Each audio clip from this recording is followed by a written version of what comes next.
Hi everyone.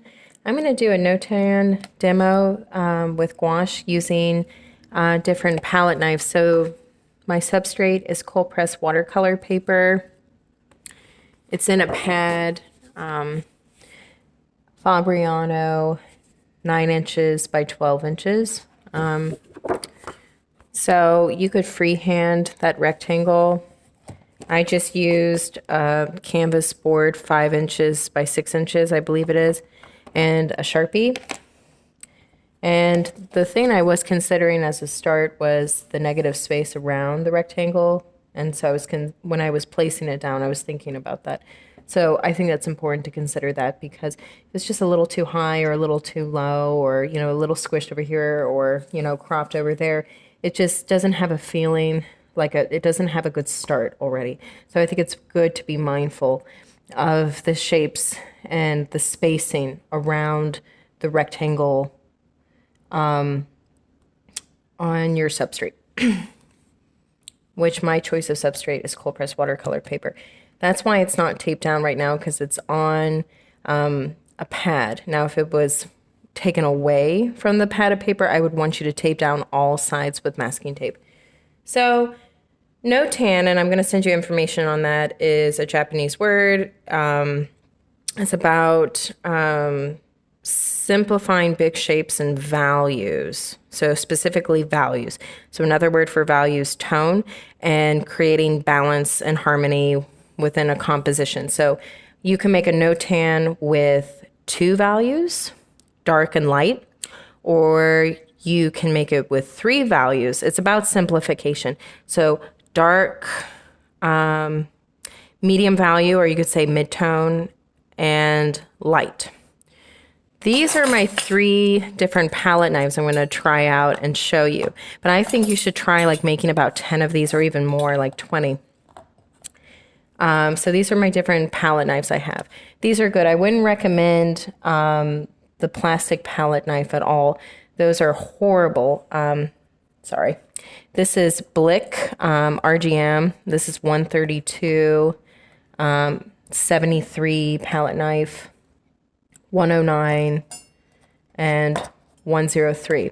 So Notans are typically made in black and white, or you can manipulate the consistency of the paint, right?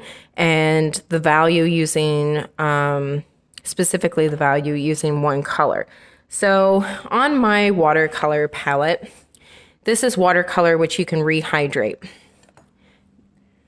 Gouache, right there, you cannot. This is Holbein watercolor. The gouache I put out, it's interesting if you take time and compare, if you were to put out on your own palette, the watercolor versus gouache, not only consistency of paint, but you'd see a shine, and this is more matte. One moment.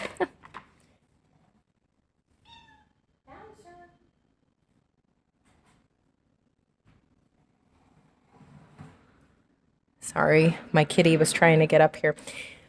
So that's that. So you can make Notans with color, or you can just keep it black and white or black. So here's my 2 cups of water. And I'm going to start with this palette knife. So this is an idea. So you could use this exercise with acrylic or with oil also. And you can also start a painting this way too. Patrick Lee does that. So here, I scooped up some paint. I'm not even using the water yet. And I'm going to just lay it down plainly and see what happens. Well, I like that shape, but see how I laid it down plainly. The same could be applied this way. That's plainly. So I thought this would be also a good way to show you how to use the palette knife and play with it. The best way to learn also is by playing with it. So I can show you, right, and you can see, but you also have to practice and play with your materials too. So here, I feel like doing that. See, even like a mark, oh, I like that. And this, what's not saying there, how it's dry, and same with here, that like a brush, it wasn't fully loaded, but I don't mind that dragging. And the texture of our paper, which is cold press, has a tooth to it. That's why it has texture.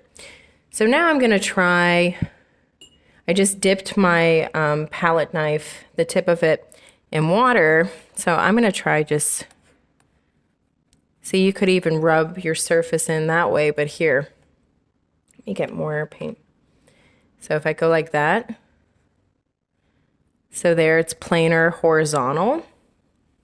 I don't mind that. And let's say if I didn't like that, I could scrape it. See how I go like that? Ooh, I like that. So see how I used the edge and I scraped? Now you can also do that. You could draw into your paper using the side as well. But I'm going to try and see if I can use, I want to use much lighter. I'm going to try it. And see, we already have a dark value, right? And then this is light, and this is, you know, medium tone. So we're starting to make different values in here too. But I'm playing with my materials and, you know, keeping what I like and what I don't like. I like that. I think that's really interesting too. So the gouache I put out, I use Holbein. This is burnt umber and Chinese orange. I really like that color, but I haven't used it yet. So here, I'll mix a little bit of the Chinese orange and we're going to play with that. Ooh, I like that. That's neat. So what if the other thing you just want to be mindful, same with a brush, is like different directions of applying your paint.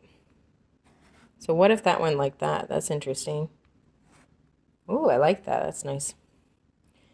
And what if I did that? We want to think of other parts. I like a diagonal because it makes it the composition dynamic. So what if I were to add a little bit of water to here, and if I were to go like that? That's interesting. Or go like that. Okay, so that's using this shaped palette knife. And so then you would wipe it off on paper towel, of course. So I'm going to set that off to the side. And now I'm going to play with this one. Another thing is, too, you want to consider the negative shapes of this composition. You want to keep some of the white as well.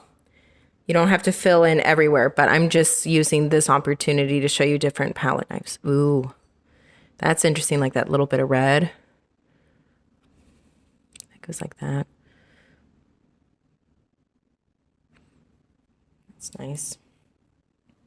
So you could start off a painting this way, which is pretty abstract. And, you know, you could, within this, you could see like, I don't know, maybe this is representational of a hedge or like a fence or, you know, where are we? Like, what's the environment? You could build off of the shapes that you have and create an environment, or you could keep it abstractly too. That'd be fine as well. There, so see, applied it planarly vertical. I like that. Planar horizontal.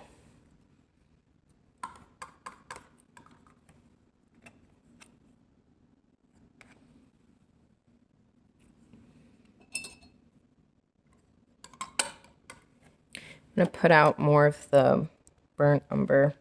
And, you know, once this dries, you know, you could go back into it with another color, or if you were to do wet into wet, right? Then you could leave areas that are wet and go back into it with another wet paint if you wanted to do that too. You know, that's another idea. I think I might go in here. And look, I'm going to scrape.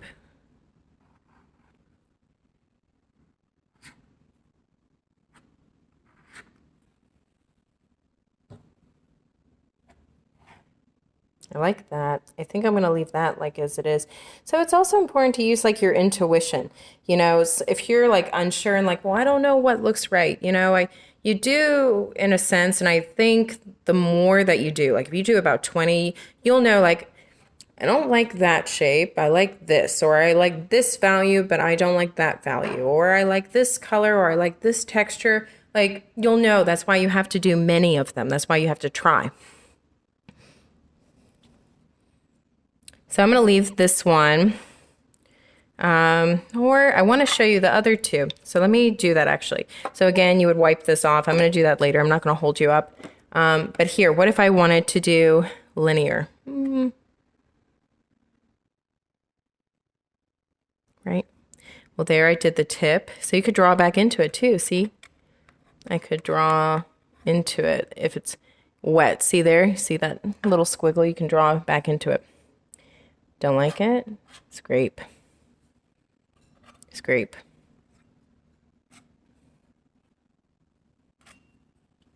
Let's see if there's areas I'd like for it to be a wash. Oh, that was interesting. I like that. That was nice. I don't like this up here, but that's okay.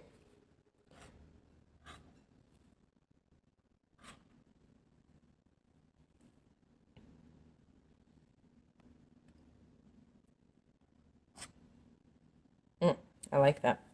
So the same with this thing, like you could do planar, right? Just did that.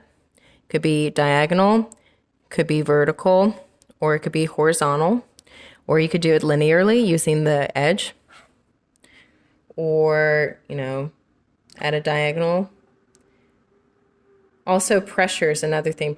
You play with the pressure. You know, I'm naturally heavy-handed, so but if I wanted to be light, then I would, you know, be more gentle when applying the paint. And my pressure would be lighter. All right, I'll take a picture with this, but I think it was helpful.